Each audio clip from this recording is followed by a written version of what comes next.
Apa? Kalian nungguin apa? Kalian nunggu sepatunya kena ke kepalaku? Daripada kalian nunggu, mending kita belajar tentang audit TI. Audit adalah proses mencari kesalahan orang di perusahaan. Audit atau yang dikenal sebagai pemeriksaan merupakan evaluasi terhadap suatu organisasi, sistem atau proses untuk memverifikasi bahwa pelaksanaannya sesuai dengan standar dan regulasi yang ditetapkan. Sedangkan teknologi informasi adalah hal yang mencakup komunikasi data digital sebagai infrastruktur jaringan komputer. Maka bisa kita simpulkan bahwa audit TI adalah proses evaluasi terhadap organisasi, sistem atau proses sistem informasi yang mencakup data digital untuk memastikan bahwa pelaksanaannya sesuai dengan standar dan regulasi, serta untuk melindungi aset organisasi dan menjaga integritas data. Audit TI diklarifikasikan menjadi dua kelompok utama, yaitu yang pertama audit kontrol komputer umum, yaitu mencakup pemeriksaan terhadap kontrol umum TI termasuk kebijakan dan prosedur untuk berbagai aplikasi. Yang kedua audit kontrol aplikasi, yaitu memeriksa kontrol pemrosesan khusus untuk aplikasi tertentu. Audit ini dikenal sebagai kontrol otomatis. Ada beberapa tujuan audit TI, yaitu 1. Memberikan rekomendasi perbaikan terhadap sistem informasi yang ada. 2. Memastikan sistem informasi telah sesuai dengan standar dan persyaratan yang berlaku. 3. Mengidentifikasi risiko dan pelanggaran keamanan informasi, serta memberikan rekomendasi penanganannya. 4. Memastikan sistem informasi mendukung pencapaian tujuan bisnis dan strategi organisasi secara efektif dan efisien.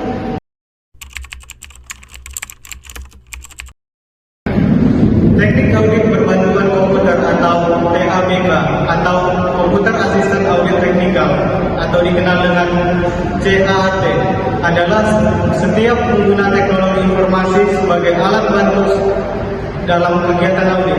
CAAT didefinisikan sebagai penggunaan perangkat dan teknik untuk mengaudit aplikasi komputer serta untuk mengambil dan menganalisa data.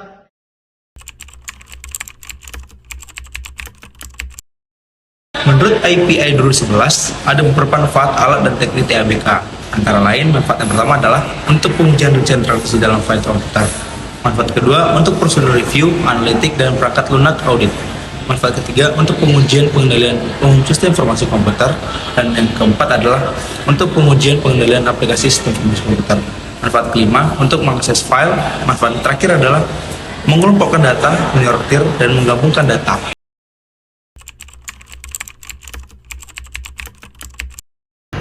Ada beberapa aktivitas yang dapat dilakukan dengan teknik audit TABK, antara lain 1.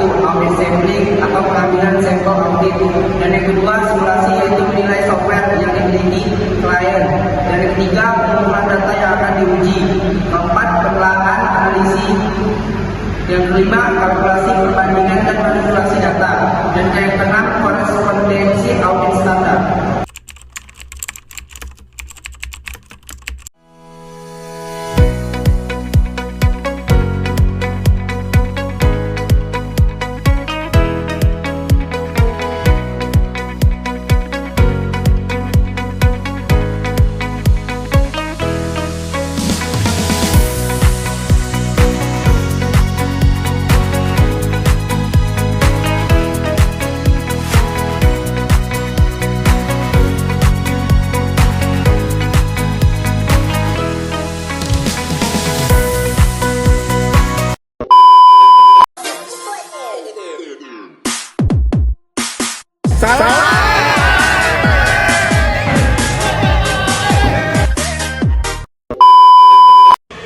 Dalam audit teknologi informasi, kita sering sekali mendengar istilah tata kelola teknologi informasi. Tata kelola atau yang disebut IT governance adalah suatu cabang dari tata kelola perusahaan yang berfokus pada teknologi informasi serta manajemen kinerja dan risikonya. Tata kelola TI adalah tentang bagaimana organisasi mengelola untuk memberikan keterampilan penting dengan menggunakan strategi sasaran TI.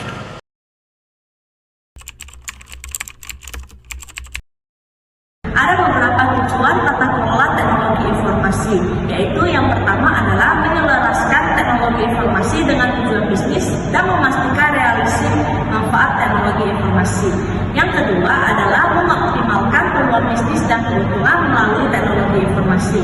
Yang ketiga adalah mengelola dan sumber daya TI secara bertanggung jawab. Yang keempat adalah mengidentifikasi dan mengendalikan risiko yang berkaitan dengan teknologi informasi.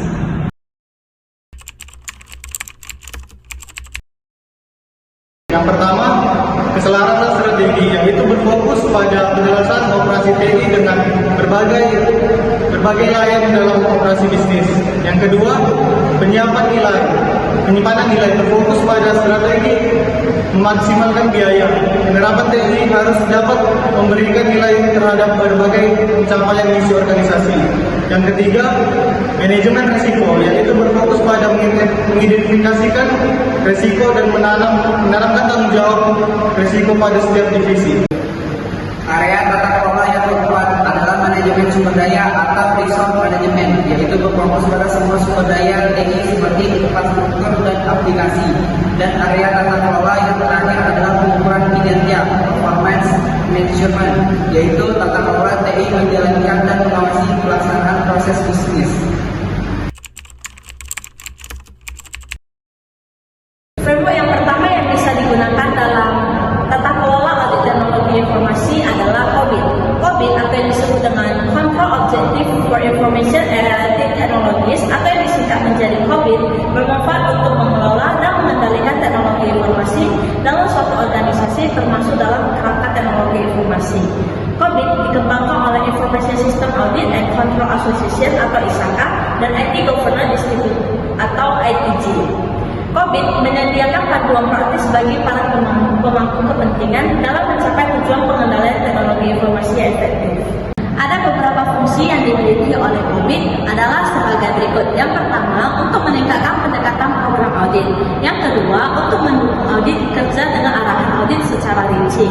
Yang ketiga, untuk memberikan petunjuk untuk IT governance. Yang keempat, sebagai penilaian benchmark untuk kendali sistem informasi atau teknologi informasi. Yang kelima, untuk meningkatkan kontrol sistem informasi atau teknologi informasi. Yang keenam adalah sebagai standarisasi pendekatan audit. Adalah ITL atau Information Technology Infrastructure Library, dikembangkan oleh CCTA atau Central Computer and Telecommunication Agency. Sekarang dikenal dengan OGC, Office of Governance Commerce di Inggris. ITL merupakan pendekatan manajemen IT yang paling banyak diterima di seluruh dunia. ITL adalah sekumpulan best practice dari manajemen pelayanan IT yang konsisten dan menyeluruh, yang menyajikan suatu pendekatan yang berkualitas dalam mencapai efektivitas dan efisiensi bisnis dalam penggunaan sistem informasi. Yang ketiga adalah COSO. COSO yang disebut dengan Committee of Sponsoring Organization of the Treatway Commission adalah framework yang digunakan dalam tata kelola TI pada tahun 1992. COSO menjadi pedoman penting bagi organisasi dan merancang, menerapkan, dan memelihara sistem pengendalian internal. Framework ini bertujuan meningkatkan kinerja organisasi dan transparansi dalam pelaporan keuangan. Ada 5 komponen utama COSO. 1. Komponen yang pertama adalah lingkungan pengendalian atau control environment. Yang komponen kedua adalah penilaian risk atau risk assessment, yaitu mengevaluasi risiko yang dapat mempengaruhi pencapaian tujuan. Komponen ketiga adalah kegiatan pengendalian atau kontrol aktivis, yaitu memastikan risiko yang teridentifikasi pada kelola secara efektif. Yang keempat adalah informasi dan komunikasi atau informasi and communication, yaitu memastikan informasi akurat untuk pengambilan keputusan. Dan yang terakhir adalah pemantauan atau monitoring, yaitu mengevaluasi kualitas dan efektivitas sistem pengendalian internal. Aku tahu kalian pasti sangat bosan kan? Ya udah, daripada bosan, kita joget sebentar.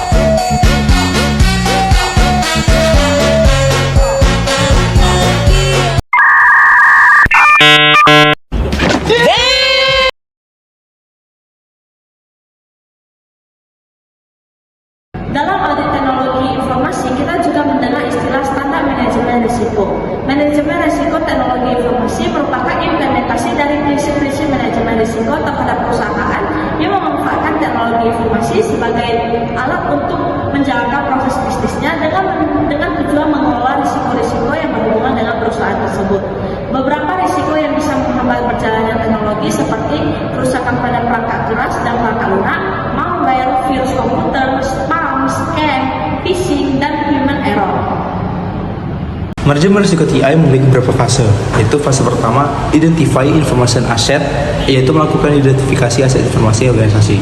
Untuk bagi identifikasi aset kita menggunakan pendekatan top down yang dimulai dari fungsi organisasi, mengidentifikasi proses. Kita perlu mempertimbangkan persyaratan aset untuk kategori kerahasiaan, integritas, dan ketersediaan. Fase kedua adalah quantify and qualify threats, yaitu ancaman informasi berdampak pada nama baik organisasi maupun perusahaan dan daya minat konsumen yang berisiko berkurang, hilangnya sumber daya, biaya pemulihan, dan tindakan hukum beserta peraturan. Pendekatan top-down saat mulai mengidentifikasi ancaman dimulai dengan ancaman bisnis dan beralih ke ancaman teknis yang dapat ditimbulkan dan teridentifikasi sebagai ancaman bisnis. Siklus manajemen risiko TI yang ketiga adalah akses vulnerabilities, yaitu proses penilaian terhadap perentangan. Dalam memeriksa ancaman, dalam hal ini yang dimaksud adalah aset informasi karena setiap ancaman terkait dengan aset informasi. Siklus yang keempat adalah remedial control gaps. Pada titik ini, risiko harus dikategorikan ke dalam nilai tinggi, sedang, atau rendah. Tahap awal ini berfokus pada mitigasi risiko yang paling parah, karena kemungkinan besar kita akan condong untuk melakukan pemulihan pada bagian yang memiliki nilai investasi yang tertinggi. Dan siklus yang terakhir adalah manage residual risk. Risiko secara inheren bersifat dinamis, terutama komponen ancaman risiko. Akibatnya kita perlu mengukur risiko secara terus-menerus dan berinvestasi dalam kontrol baru untuk mendapatkan merespon setiap ancaman yang muncul.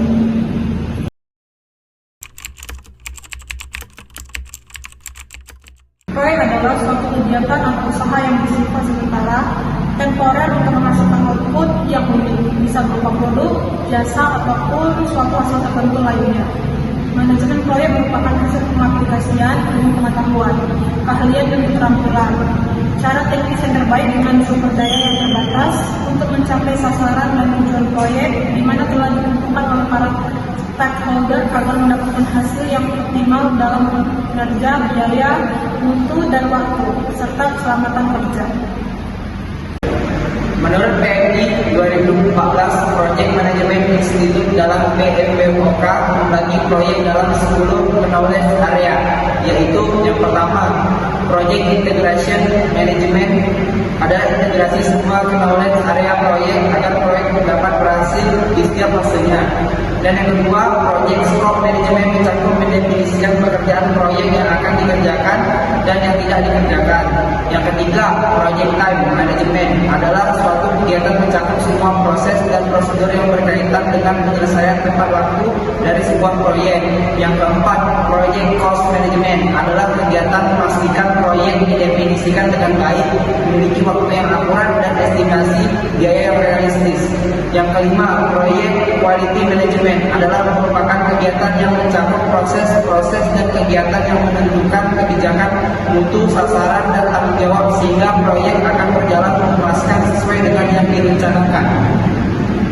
Area manajemen proyek yang keenam adalah proses human resource management, yaitu proses yang mengorganisasikan dan mengelola atau menempatkan orang yang terlibat dalam proyek, sehingga orang tersebut dapat dimanfaatkan potensinya pada proyek secara efektif dan efisien.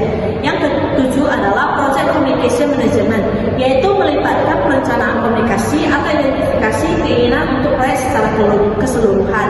Yang kedelapan adalah project risk management, yaitu suatu pendekatan yang terstruktur dalam mengelola ketidakpastian yang berkaitan dengan ancaman, penilaian risiko, pengembangan strategi untuk mengelola dan mitigasi risiko dengan menggunakan pemberdayaan sumber daya.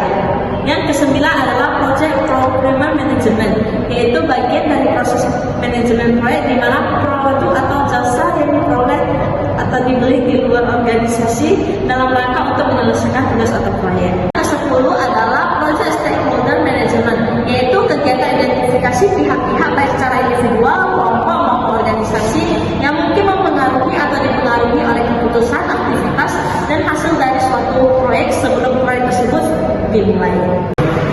Sebagai penutup, dapat disimpulkan bahwa audit TI, tata kelola TI, serta manajemen risiko dan proyek merupakan komponen penting dalam menjaga efektivitas, efisiensi, dan keamanan sistem teknologi informasi dalam organisasi. Audit TI membantu memastikan kepatuhan dan keandalan sistem, sementara framework tata kelola memberikan panduan dalam mengelola TI secara strategis. Di sisi lain, penerapan manajemen risiko dan proyek yang tepat membantu organisasi